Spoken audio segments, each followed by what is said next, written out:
নমস্কার বন্ধুরা, দেখতে পাচ্ছেন একদম গাছের ডালে উঠে পড়েছি। এটা হেনরিজ আইল্যান্ড। চারপাশের ভিউ যা সুন্দর কি বলবো, মানে ফটোগ্রাফি করার জন্য, ভিডিওগ্রাফি করার জন্য এর থেকে পারফেক্ট জায়গা বুঝি আর নেই। এত ভালো। আমি আজকে এসে থেকে প্রচুর ফটোগ্রাফি করেছি, ভিডিওগ্রাফি করেছি। এটা আমার বেস্ট লেগেছে। এখানে আমি নামলাম, মানে উঠলাম কিভাবে জানেন? দেখুন এবার নামছি কিভাবে, দেখুন উঠে পড়ে না যাই। আর হিল আছে পায়ে। দেখো নেমে পড়লাম কিন্তু বন্ধুরা, দেখুন নেমে পড়লাম কিন্তু। চারপাশটা আমি আপনাদেরকে একটু দেখাই,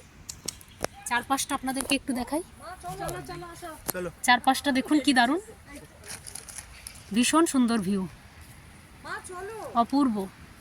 এই দেখুন, ফটোগ্রাফি করা, ভিডিওগ্রাফি করার জন্য একদম পারফেক্ট জায়গা।